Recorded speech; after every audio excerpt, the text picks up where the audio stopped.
అయ్యా కేటీఆర్ సారు యనమల రేవంతాల సార్కు ఒక్క ఛాన్స్ ఇచ్చినందుకు ఏం చేసిండో చెప్పుండ్రి. ఒక్క ఛాన్స్ ఇవ్వండి అని బతిమలాడుతున్నాడు. నీకు ఒక్క ఛాన్స్ ఇచ్చినందుకే కదా రాష్ట్రాన్ని దివాలా తీయించినావు. నీకు ఒక్క ఛాన్స్ ఇచ్చినందుకే కదా 700 మంది రైతులు ఆత్మహత్యలు చేసుకున్నట్టు చేసినావు. నీకు ఒక్క ఛాన్స్ ఇచ్చినందుకే కదా 161 మంది ఆటో డ్రైవర్లు ఆత్మహత్యలు చేసుకునే పరిస్థితి తెచ్చినావు. నీకు ఒక్క ఛాన్స్ ఇచ్చినందుకే కదా కేసీఆర్ గారి టైంలో అద్భుతంగా నడిచిన 1000 గురుకుల పాఠశాలలు ఇవాళ మూలకు పడే పరిస్థితి తెచ్చి ఇన్నరా ఇంకా ఒడిచిపోలేదు మొత్తం ముచ్చటి నుండి. నీకు ఒక్క ఛాన్స్ ఇచ్చినందుకే కదా 100 మంది గురుకుల విద్యార్థులు ఆత్మహత్య చేసుకునే పరిస్థితి తెచ్చినావు. నీకు ఒక్క ఛాన్స్ ఇచ్చినందుకే కదా ఇవాళ హైదరాబాద్ లో రియల్ ఎస్టేట్ నాగం చేసినావు.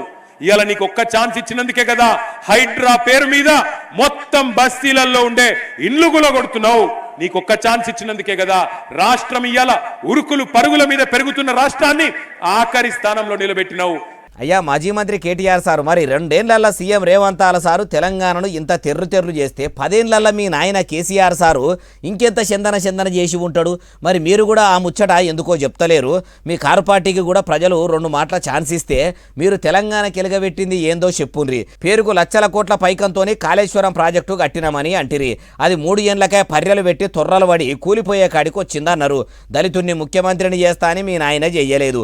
తల నరుక్కుంట కానీ ఇచ్చిన మాట తప్ప అన్నాడు. అట్లా ఎన్ని మాటలు ఇచ్చిన మాటలు తప్పిండో మీ కార్యకర్తలు మర్చిపోయినా ప్రజలు మర్చిపోరు. ఈ లెక్కన మీ నాయన తల ఎన్ని మాటలు నరుక్కోవాలనో ఎన్ని తలలు తెగిపడాలనో మీరే లెక్కలు చెప్తే మంచిగా ఉంటుంది. నీళ్లు నిధులు నియామకాలని ఉద్యమం టైంలో ఉదరగొట్టి అధికారంలోకి రాగానే ఆగం చేసిండ్రనే మీ కారుకు ప్రజలు కాలిచ్చిర్రు. ఇప్పుడు మీరు ఇట్లా వచ్చి చెప్తుంటే ఎట్లున్నదంటే దొంగనే వచ్చి దొంగ గురించి దొంగ దొంగ దొంగ అని మొత్తుకున్నట్టున్నదంటారు ఈ ముచ్చటిన్నోళ్ళు.